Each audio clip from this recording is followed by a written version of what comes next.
اے میرے اللہ، مجھے ہر اس چیز سے دور کر دے جو مجھے تجھ سے دور کرتی ہے۔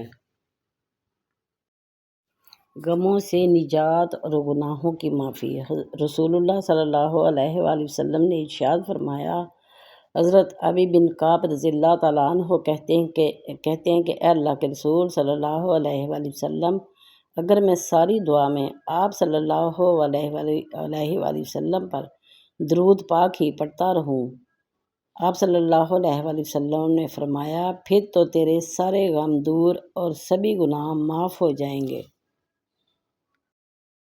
حدیث نبوی صلی اللہ علیہ وآلہ وسلم۔ نبی کریم صلی اللہ علیہ وآلہ وسلم نے ارشاد فرمایا، جب تم ایسے ہو جاؤ کہ تمہارے غم بڑھ جائیں اور تم ان غموں کو ختم کرنا چاہو تو مجھ پر درود پاک پڑھو، یہ تمہارے غموں کو ختم کرنے کے ساتھ ساتھ تمہارے گناہوں کو بھی مٹا دے گا۔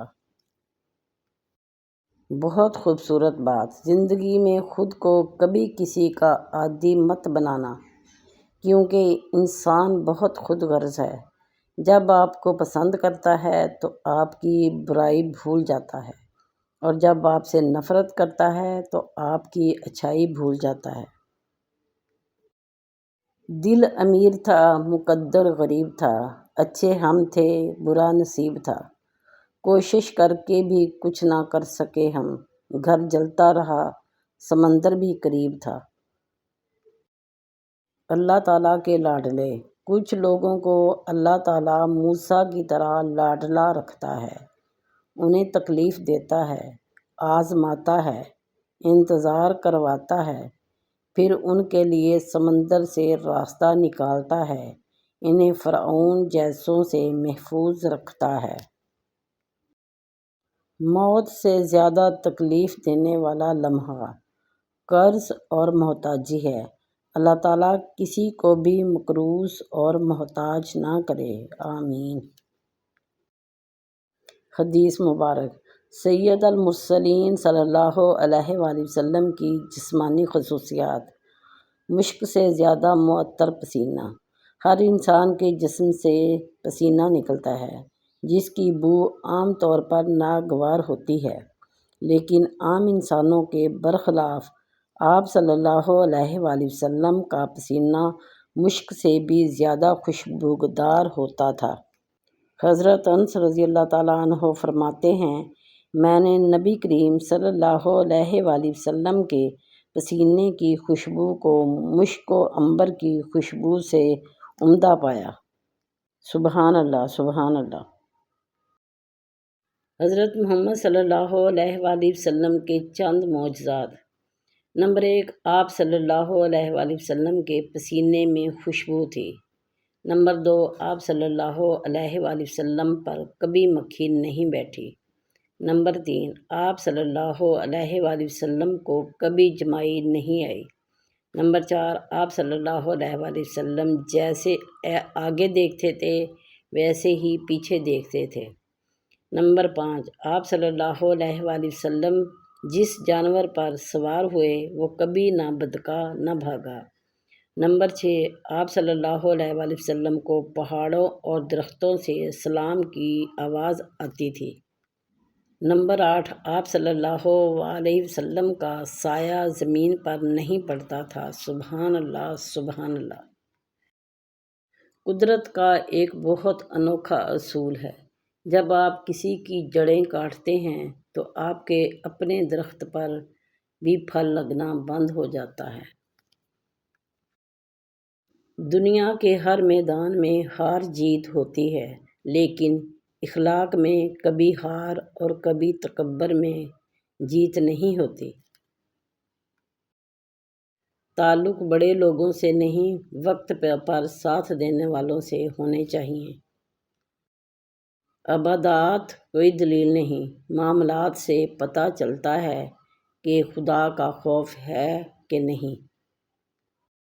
رسول اللہ صلی اللہ علیہ وآلہ وسلم نے ارشاد فرمایا، میں جس کام سے تمہیں روکوں اس سے اجتناب کرو، اور جس کام کا حکم دوں اپنی استطاعت کے مطابق اس کو کرو، کیونکہ تم سے پہلے لوگوں کو غیر ضروری سوالات کی کثرت اور اپنے انبیاء سے اختلاف نے ہلاک کر دیا۔ یا اللہ پاک، میری انتظار کو مختصر کر دے، میری دعائیں جو تیری مقبولیت کی منتظر ہیں ان پر کن فرما دے، آمین۔ گندے پانی میں جتنا مرضی صاف پانی ملاؤ وہ کبھی صاف نہیں ہوگا، اور صاف پانی میں تھوڑا سا بھی گندا پانی ملا دو تو پانی گندا ہو جاتا ہے۔ ہمیشہ اچھے لوگوں کی صحبت میں رہو، ورنہ گندے لوگ تمہیں بھی گندا کر دیں گے۔ والدین کی خدمت کرنا بھی جہاد ہے۔ ایک شخص نبی کریم صلی اللہ علیہ وآلہ وسلم کے پاس جہاد کی اجازت طلب کرنے کے لیے آیا تو آپ صلی اللہ علیہ وآلہ وسلم نے فرمایا، کیا تمہارے والدین زندہ ہیں؟ اس نے کہا، جی ہاں۔ آپ صلی اللہ علیہ وآلہ وسلم نے ارشاد فرمایا، پھر ان کی خدمت بجا لانے میں جہاد کرو، اپنی جان اور مال کو ان کی خدمت میں صرف کرو۔ جب وہ اللہ عطا کرنے پہ آتا ہے تو سارا جہان لا کر قدموں میں رکھ دیتا ہے۔ زندگی کے ہر موقع کا فائدہ اٹھائیں، لیکن کسی کے بھروسے اور جذبات کا نہیں۔ سنو پیاری شہزادیوں، خود کی ذات کو کبھی کمتر نہ سمجھو۔ تم اتنی انمول ہو کہ کسی کی پوری دنیا بن سکتی ہو۔ اللہ تعالیٰ فرماتا ہے، تو کرتا وہ ہے جو تو چاہتا ہے، پر ہوتا وہ ہے جو میں چاہتا ہوں۔ تو وہ کر جو میں چاہتا ہوں، پھر ہوگا وہ جو تو چاہتا ہے۔ سفید پوش بندہ کسی کا مقروض ہو جائے تو اس کی نیندیں حرام ہو جاتی ہیں۔ اے اللہ پاک، جو بھی مقروض ہیں ان کو آسانی سے قرض سے نجات عطا فرما، آمین۔ فاصلے کبھی بھی رشتے الگ نہیں کرتے، اور نزدیکیاں کبھی بھی رشتے نہیں بناتی۔ اگر احساس سچے اور پرخلوص ہوں تو رشتے ہمیشہ زندہ رہتے ہیں۔ دعا۔ دنیا میں سب سے تیز رفتار چیز دعا ہے۔ دل سے زبان تک پہنچنے سے پہلے اللہ تعالیٰ تک پہنچ جاتی ہے، اور میری دعا ہے کہ اللہ تبارک تعالیٰ آپ سب کے گھروں کے تمام افراد کو زمین و آسمان کی تمام آفات سے محفوظ رکھے، اور روز محشر پیارے نبی حضرت محمد صلی اللہ علیہ وآلہ وسلم کی شفاعت نصیب فرمائے، آمین یا رب العالمین ثم آمین۔ میرے پیارے بہن بھائیوں، آپ کو ویڈیو کیسی لگی؟ اچھی لگی ہو تو ویڈیو کو لائک کیجیے، دوستوں کے ساتھ شیئر کیجیے، اور میرے چینل کو سبسکرائب کیجیے۔